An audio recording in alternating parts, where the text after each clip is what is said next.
welcome to another episode of the CEO Peak. I am Devosh, the CEO of Varlinks, which sponsors this show. We partner with leadership teams to co-create high-value performance in high complexity and adaptive change at an all-inclusive and affordable monthly subscription. The CEO Peak is a video podcast devoted to sharing the thought leadership of successful CEOs. And such a leader is our guest today, André Chapman, the founder and CEO of Unity Care. Unity Care is a Californian nonprofit organization that provides safe, stable, and affordable housing for youth and young adults as they age out of the foster care and to provide them with the supportive services they need to achieve self-sufficiency. André left his lucrative Silicon Valley career in high-tech sales to start Unity Care and fulfill his mission to advance and evolve foster care. Now, some people questioned that move, but during the 25 years since its inception, Unity Care has served thousands of foster children and families while stimulating revolutionary improvements in foster care and public education. André and his leadership team are also my client, which I have the honor to work together on leadership development. Hello, André, and welcome to the show. Thank you, Dave. Thank you for having me. First of all, I want to congratulate you on publishing your book, Roses in the Concrete. Congratulations. Well, thank you. I just finishing reading this book, and it was such stimulating. You know, it was one of the most touching and moving books I ever read, especially how you started Unity Care. You know, many entrepreneurs have their starting in the garage hero story, and your hero story was the most inspiring I ever heard, especially the moment of buying your first home. Your wife was pregnant. You come with the idea that everybody called crazy to convert your new home into a foster care house. Well, in the process, you were living out of suitcases and boxes as what your pregnant wife called forced evacuation. So let's move to that moment you decided to leave your high-tech job and join full-time Unity Care after juggling both of them for quite a while. What was the drive to make that shift? There was many things that actually clicked for me. And I say it's when God showed up in my life. But to give you a little bit of context, as you said, working in high tech, I always felt coming out of college here at San Jose State and then going directly into high tech, trying to accomplish what we all want to do is the American dream. And Silicon Valley is where, you have the opportunities of doing that. But after spending many years in tech, I always felt a connection to wanting to give back. And it just so happened, one of my clients, after the Loma Prieta earthquake, we needed to help him relocate his office. I used to sell Unix-based systems in the tech industry. And he always said, listen, I know you always talk about kids and you talk about, giving back. And he served on the board of this organization. And just so happened, a fraternity brother of mine actually worked at this organization. And so I had a chance to visit the organization. I went to this house at 55th Manchester in LA, and it was a Victorian house that had 6 boys in it. And, they were playing pool and, ping pong, and they had the old game called Pong that we used to play. And I had no idea what foster care was. And after that journey, I came back home, and I was fortunate enough when I left for college that my mom became a foster parent. And, at 18, I became an older brother to a little sister. And so I, contacted her because I had never asked her about her journey. And at this point, she was a student at San Jose State, and she told me about her journey. And I was, blown away by it because I know if my mom had not become a foster parent for her, then she would have bounced around from pillow to post like most kids in foster care do.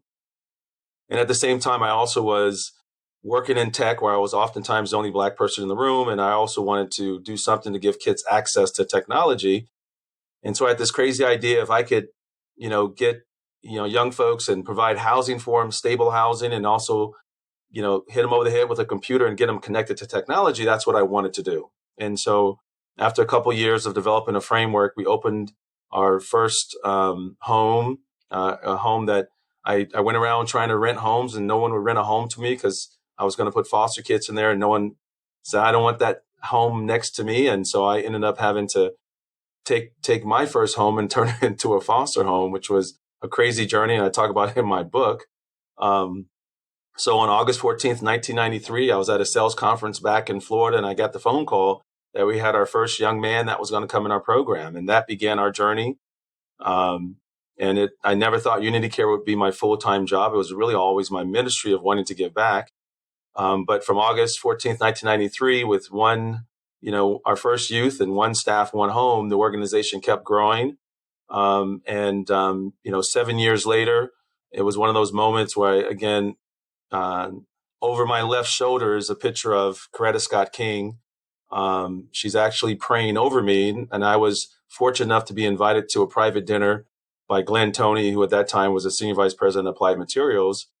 And when he introduced me to her, he introduced me as, this is this André who had started this nonprofit. And at that moment, she stopped and said, I want to pray over you because I think you're going to touch thousands of kids. And I was working tech and growing my tech career and doing Unity Care as my ministry on the side, on the weekends, going by the homes. And it was one of those moments where I said, I can't, I need to think about what God wants, what's my purpose in life. And I needed to, decide I was going to walk away from tech. So I walked away from tech in early 2000 to do Unity Care full time. And it began, a growth pattern for us as an organization. At that point, we had 5 homes and about 30 employees. And over the next, 15, 20, 25 years, we grew to over 200 employees serving, youth and young adults in 9 different counties. And 7,000 young folks a year would come through our doors. So that was that moment in time for me. And I struggled. I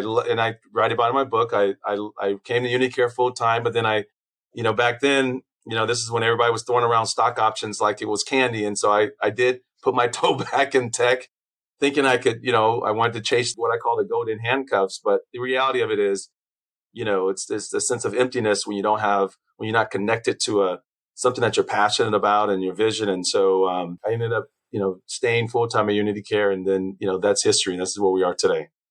So, we spoke before about building cultural responsive organization. And this is what you have been doing for years right now. And many other leaders now try to follow this and try to bring it all together. What would be your recommendation to leaders that want to embrace this cultural responsiveness in their organization?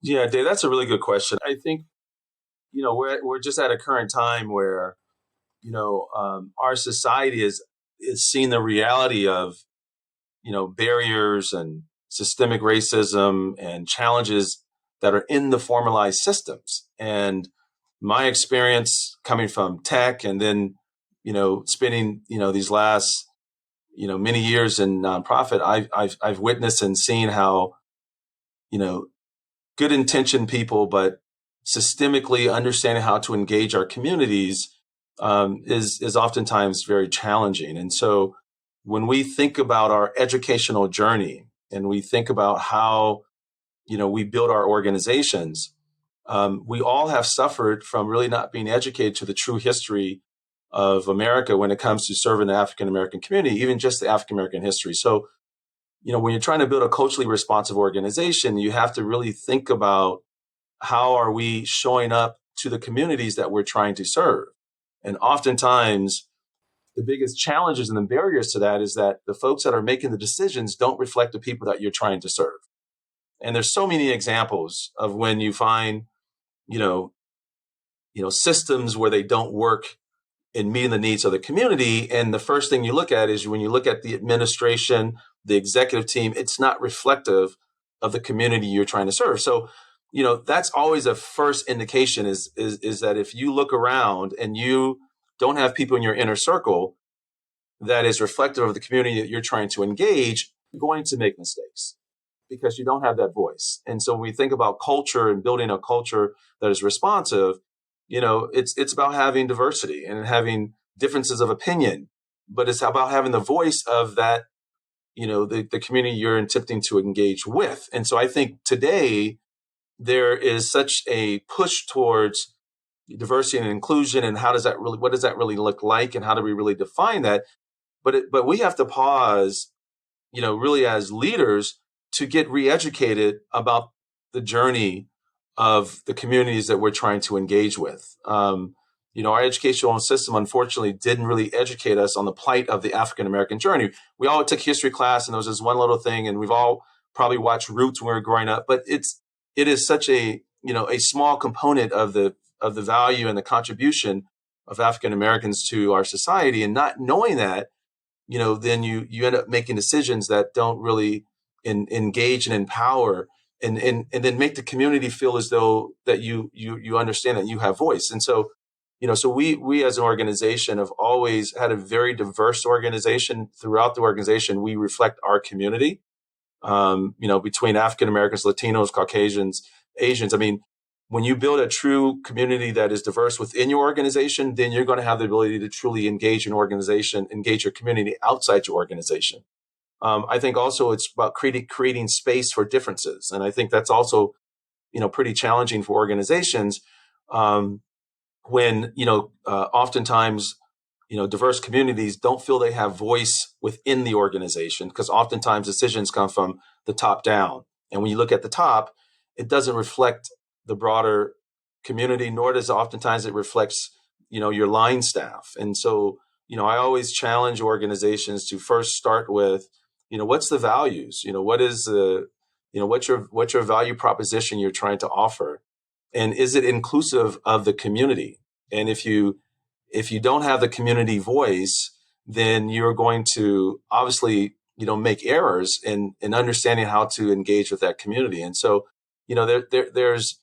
we're in the moment right now where there's an opportunity for organizations and leaders to be very intentional about creating space, about creating,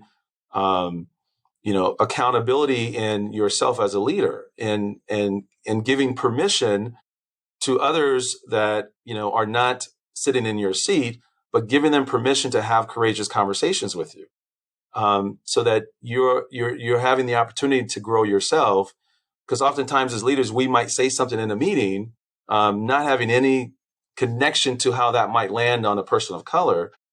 And the person of color walks out that meeting feeling very disengaged by what might have been said or what might not have been said.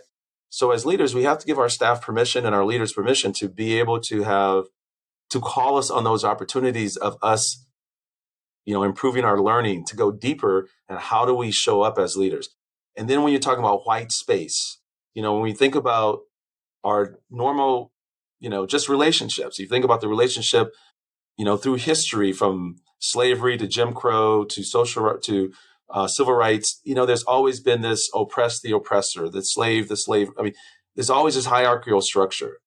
And, how do you create that balance, that level playing field? So, when you have folks of color in your organizations, African Americans in your organizations, that, they feel that they can be authentic.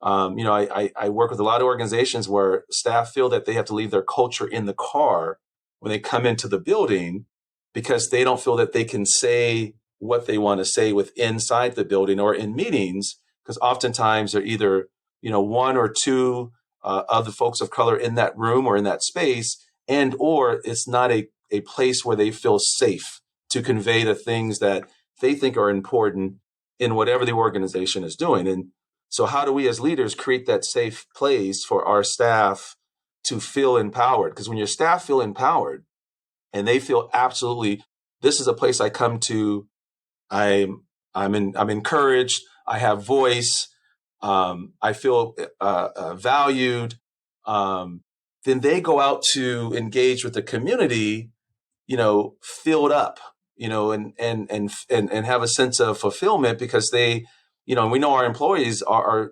our best sales folks, right? And so they feel that this is a place that they're getting fed and they're growing and they have leadership opportunities, they're respected, they're valued, all the things that we all want in our jobs to grow as as individual employees to give our best ability to be successful. I love the differentiation that you did between the diversity and inclusion. In diversity, you say, hey, first of all, check, to see the incoherence you have in organization between your organization and the community you serve, the stakeholders, customers. It can be not only with nonprofit.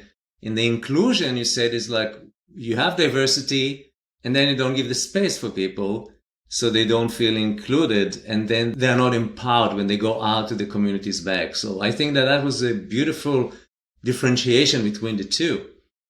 So can you elaborate about what type of leadership you need to deal with a complex ecosystem? Like you're dealing with with government authorities and so on, sometimes even with conflict with each other. What type of leadership you need to bring to the table to deal with these challenges in the ecosystem that you operate? There is a different value proposition when you're in government or nonprofit versus private sector, because private sector, you're very clear on who the customer is. The customer is standing right in front of you. They're writing that check. They're putting money out of their pocket. In formalized systems, that's not that customer. I mean, that's the customer that's paying. I mean, we're being paid through taxpayers' dollars. We're being paid, but that person isn't the one that's pulling money out of their pocket. So I think there's a different value proposition in how we value that person, which I think is the fundamental problem with formalized systems. Because if that was a person that was, pulling money out of their pocket to pay for the service you're giving me, you're going to approach that from a very different perspective, just as we do in tech, just as we do in private sector. But unfortunately for the government systems and how they operate, they're more oftentimes concerned about the relationship between, themselves and other providing agencies versus understanding who the true customer is, regardless of what's happening with that client that's in front of us, and therefore we have a sense of devalue, and that's how it comes across. And you can see that, in most systems, right? You find that in most, oftentimes, we set these systems up not in the best interest of understanding the community, but in the best interest of what's good for me as that county system and how I want to deliver our services and whatever that services may be. And that's why you find, if you take foster care, which is where I've spent my, large part of my journey, you find that foster youth are the fastest growing homeless, population. Only 10% of the youth leave foster care, go to college. Only 3% graduate. Less than half graduate from high school. So if you think about that framework, we remove kids from their families because we've deemed their families to be bad, and we bring them into a formal system where then the outcomes of this formal system is horrific. When you find the outcomes of this formal system where kids are oftentimes worst off, it's horrific. And so, and you have to ask yourself, why is that? And why is the system? And there's where you find all of the unfortunate structures and processes and policies that were not written for the benefit of the young folks that we're serving, but oftentimes is used for the control and the deficit framework that we operate in the foster care system. We're so focused on what's broken and what's negative versus the talents and the strengths and the attributes that many of our families have. And we criminalize poverty in our society.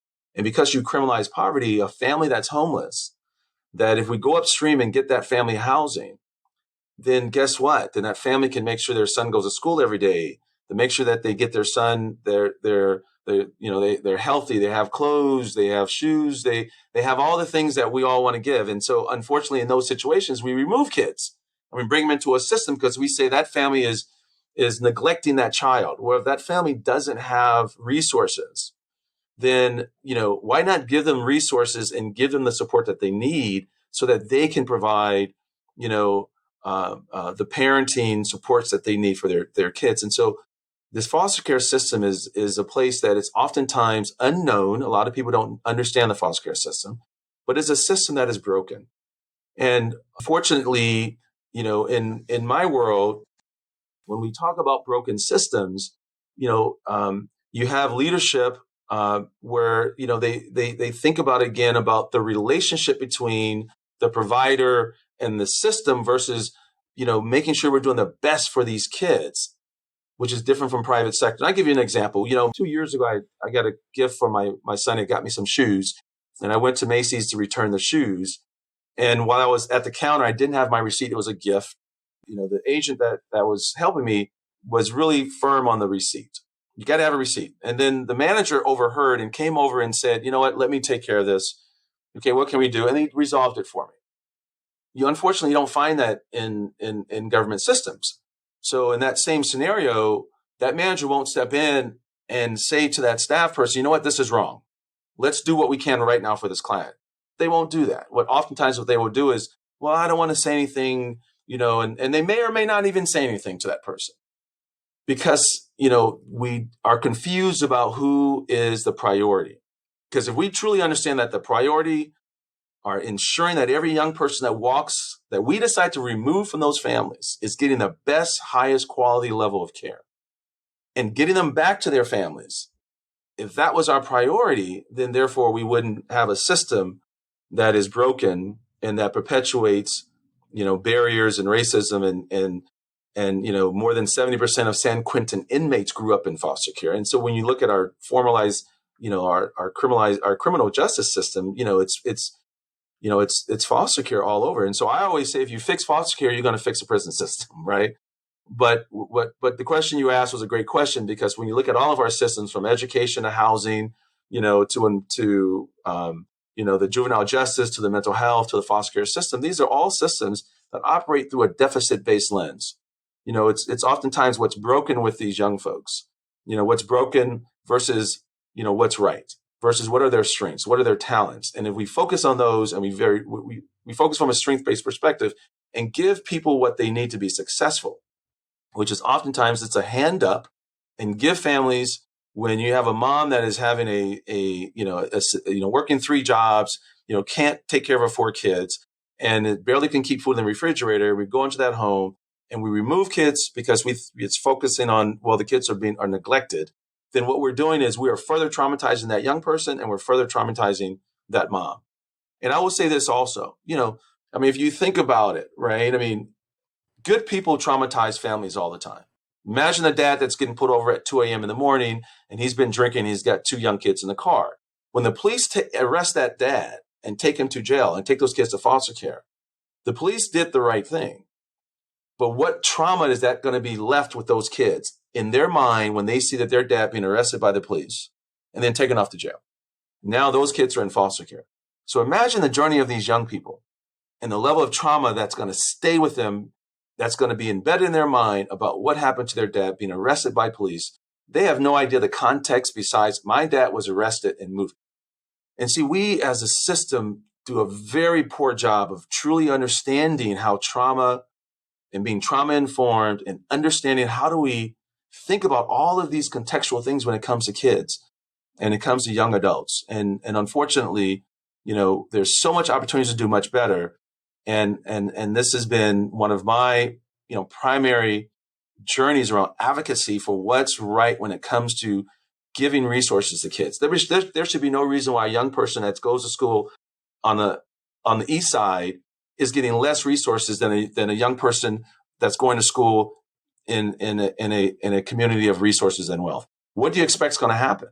We're not preparing that young person to be successful. So yeah, that's, I can talk all day about this, but let me stop. It's such a true, and beyond a non-profit, beyond unity care, we are all kind of, sometimes when we have the system in the middle, we don't look at the ultimate outcomes or what happened actually before that. And this is how you can widen the lens. And I see that a lot of your passion comes from how to expand it beyond what I'm doing right now in the middle, and try to look at what happened before, what will happen after, and look at it from a community perspective, from ecosystem. So André, we have been working together for 6 months now on leadership development with your team. I just want to, if you don't mind, to share some of your lessons, what you have learned, and what are your experiences actually taking your team with you on a leadership development journey.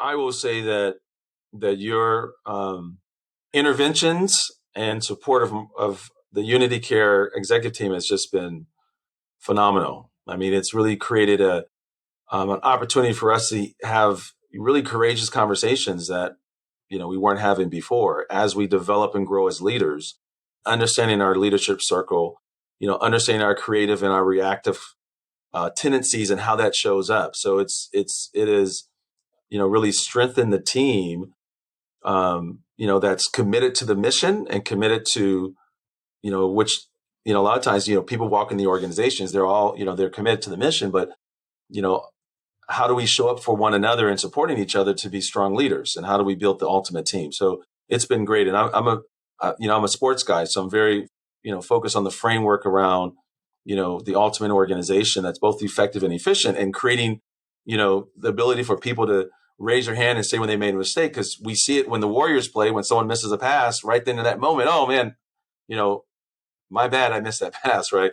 But we don't do that in organizations, right? And so being able to create that same culture within your organization is what we're always striving to be. So it's been a great journey, and we're looking forward to what's ahead of us.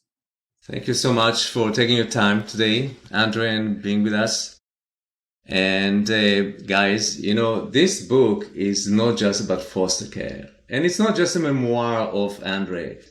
A lot of the dots that related to what happens in our society today, from homelessness and other symptoms that we have, to understand better the problems, for me, that was so insightful and enriching. When I cross the 101 in the Bay Area, San Francisco Bay Area, and I see from West Palo Alto to the east, I always notice the change.